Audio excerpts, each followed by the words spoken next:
Or do you spend a long time on your feet all day? Or have you been diagnosed with plantar fasciitis? Then you need to understand the prevention and management of plantar fasciitis.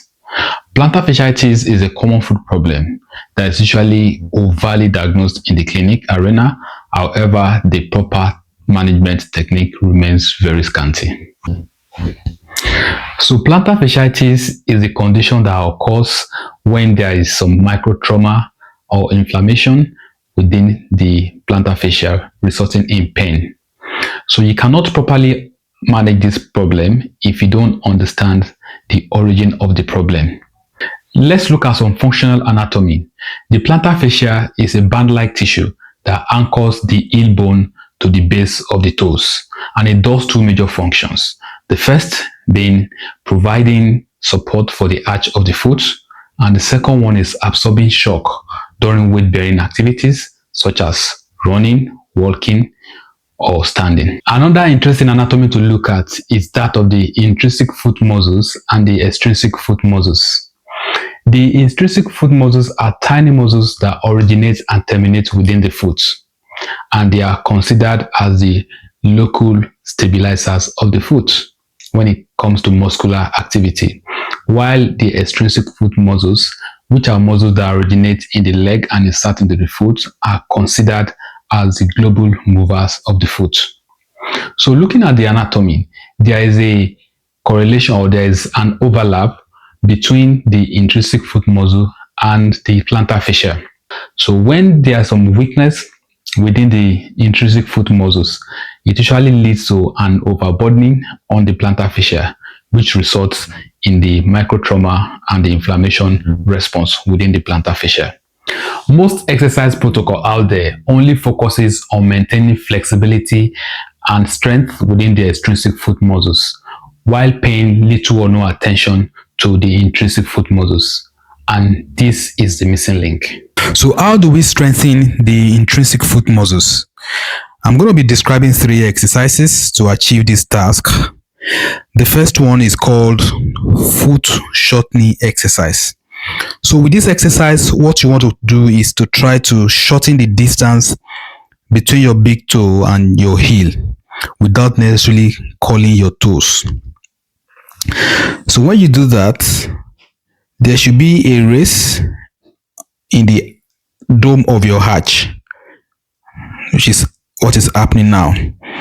So if you try to picture it this way, that you're trying to allow some army of ants to pass underneath your foot. So that should cause some activation within the intrinsic foot muscles. And this is what should happen. As you can see, that medial arch is elevated. So try to hold that for about 10 seconds and relax. Okay, then you want to try to repeat that 10 times. So you want to do that again. Can you see that elevation?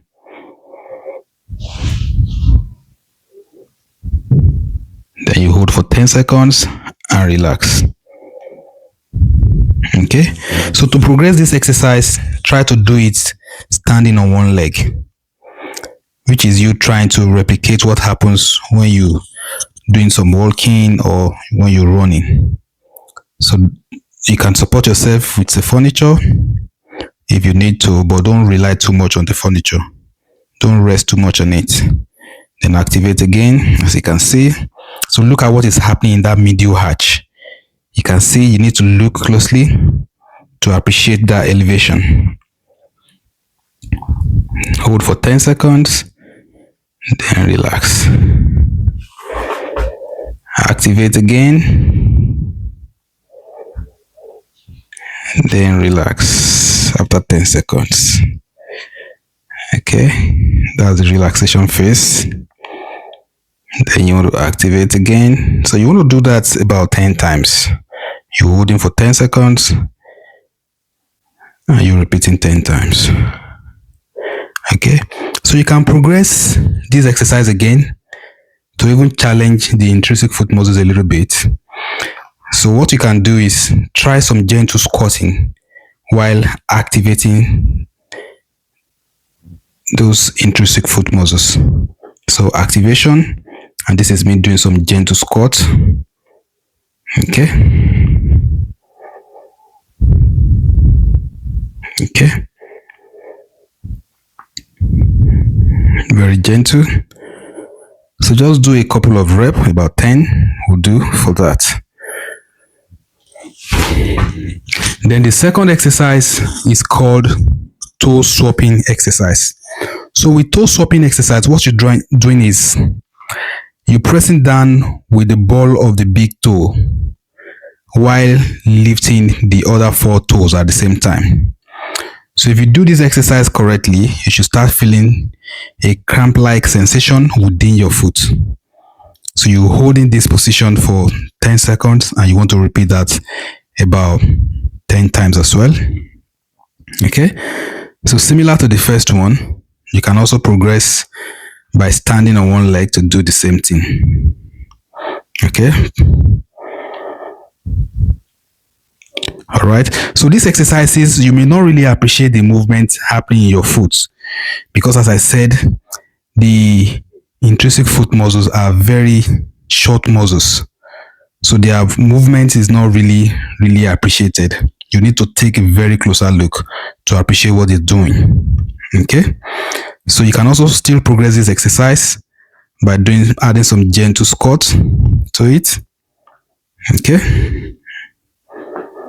So a few repetitions, about 10 times, we also do for that. Okay. So let's look at the third exercise. So with the third exercise, you will need a resistance band. So what you want to do with this resistance band is place the resistance band under the ball of your toes. So try to capture at least 4 toes. So with this, you want to activate some tension on the band by pulling the band upwards.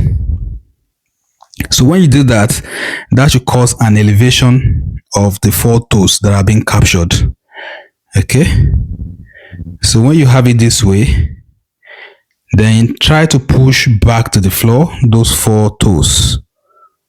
Okay, against that resistance band. And you want to hold that for about 5 to 10 seconds. Okay. Then you relax. So those toes will elevate again. Then push back to the floor. Okay.